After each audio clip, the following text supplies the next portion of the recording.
Hello everyone, welcome to Living Coast in your living room. My name is Ashley. I'm one of the educators here at the Living Coast Discovery Center. Now thank you for joining us here on Facebook. Every day we love to bring all kinds of different animals to your home so that you can continue to learn about nature and all of the amazing things within it. Now today we're bringing a story time that you can get a chance to learn about sea turtles and get a craft at the end. Now, don't worry if you didn't get to watch it all through our Facebook video when it first premieres. You can always check it out on our YouTube channel, as well as share it with any other friends of yours if you would like them to participate. Now, today, we're going to be learning about turtles through the story One Tiny Turtle. This is written by Nicola Davies, and it's illustrated by Jane Chapman. This story is very unique as it has the story itself about the turtle's lifespan, but it also has turtle facts within it. So this story is a great opportunity for you to learn about stories and learn about turtles and hear a story about them. You ready to get started?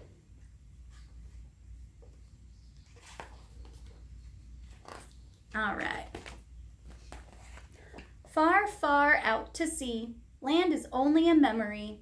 An empty sky touches the water. Just beneath the surface is a tangle of weed and driftwood where tiny creatures cling. This is the nursery of a sea turtle.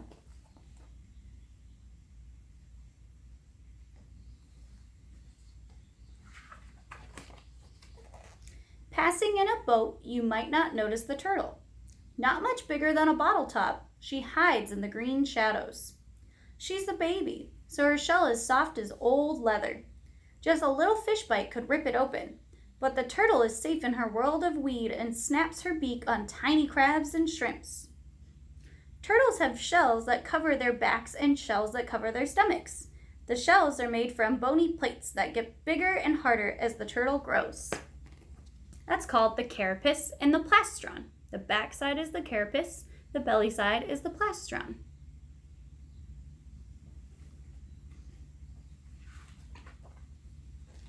The turtle swims around, flapping her long front flippers like wings. She is flying underwater.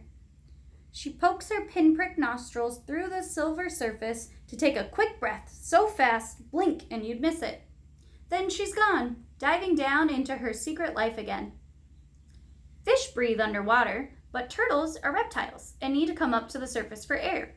They do this every 4 to 5 minutes when they are active. When they are asleep, they can stay underwater for hours. Did you know sea turtles breathe air with lungs?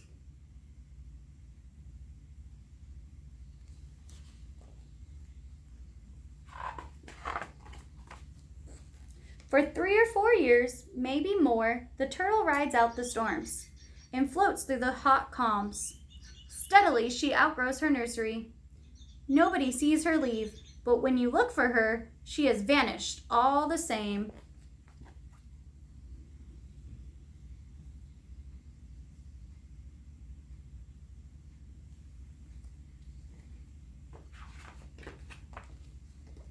A year or two later, she turns up close to land, bigger than a dinner plate now. She's not a fish snack anymore. Her shell is hard as armor. Her head is tough as a helmet. She's grown into her name, Loggerhead. She has come to eat crabs. Millions swim up from deep water to breed in the shallows. Their shells crack as easily as hen's eggs in her heavy jaws. But in a week, the feast is over, and Loggerhead disappears again. Loggerhead is the type of sea turtle this book is focusing on. Loggerheads specialize in eating crabs and lobsters and shrimp.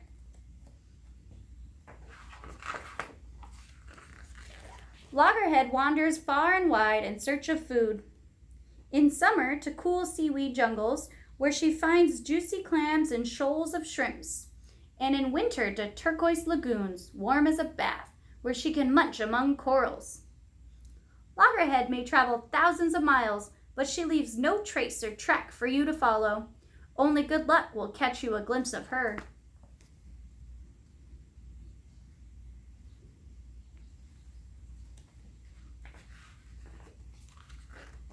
For 30 years, you might not find her. Then one summer night, she arrives on the beach where she was born. She's found her way here, sensing north and south like a compass needle, Feeling the current and the warmth of the waves, she remembers the taste of the water here and the sound of the surf. Male turtles wait just off the nesting beaches. They mate with the females. Then the females come ashore to lay eggs. Did you know turtles return to the same beach that they were born on to lay their next set of eggs?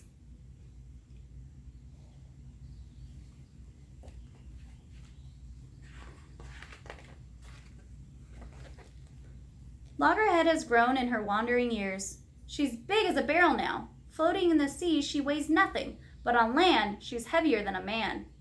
So every flipper step is a struggle, and her eyes stream with salty tears, which help keep them free of sand. Coming ashore is very risky for sea turtles. They can easily overheat and die. So they only nest at night or in cool weather.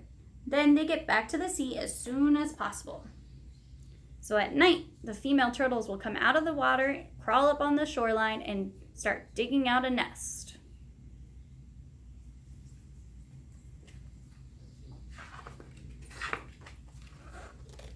Loggerhead makes her nest where the sea won't reach it. Scooping carefully with her hind flippers, she makes a steep, deep hole. Inside, she lays her eggs, like 100 squidgy ping pong balls. Afterward, she covers them with sand to hide her nest from hungry mouths. Who do you think might eat a baby sea turtle egg? They definitely have a lot of predators they need to watch out for.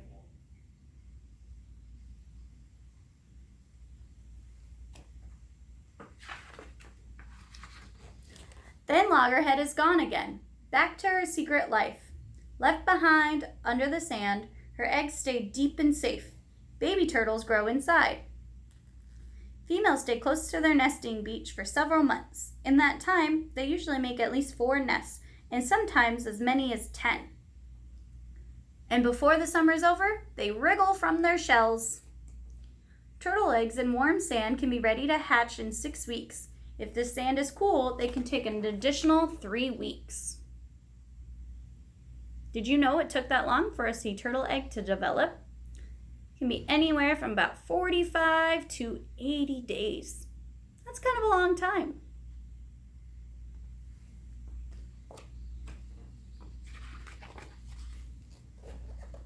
Above them on the beach, 100 eyes watch, on the lookout for a meal.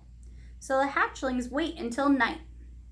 Then they burst through the sand and skitter toward the sea. The horizon where the sea meets the sky tells baby turtles which way to turn to get to the water.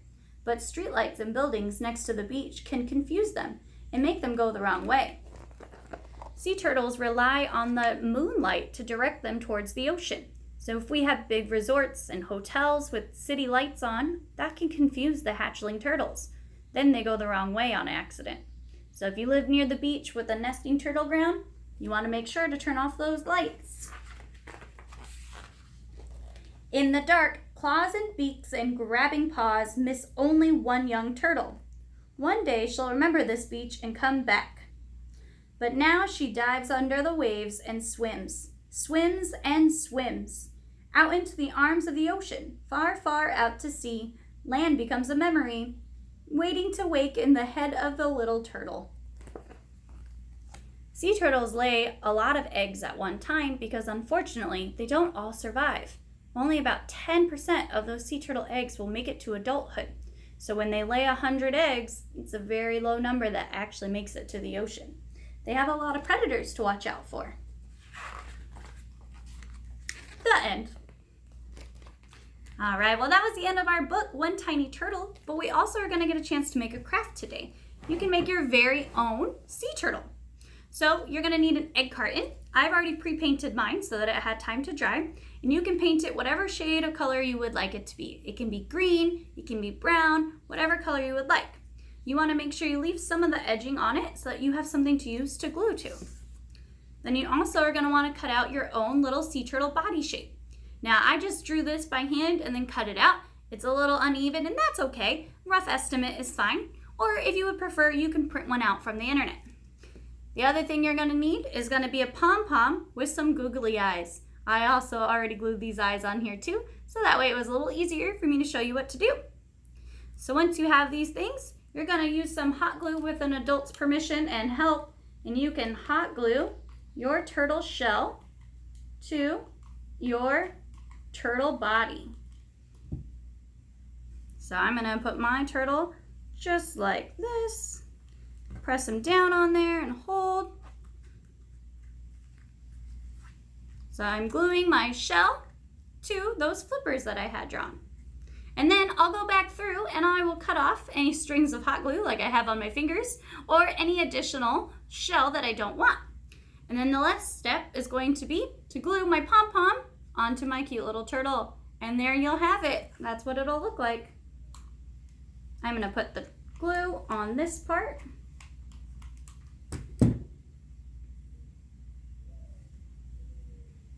Be sure to use an adult to help you if you're gonna use hot glue. You can also use tape to make this or regular glue if you would like, but it's gonna take a little bit more if you use liquid glue. All right, thanks for joining us here today on Living Coast in your living room. I hope you had a great time. If you have any questions about turtles, be sure to leave them in the comments. We'd be more than happy to answer those for you. And make sure you learn whatever it is you're looking to find out. Thanks for joining us. We'll see you next time.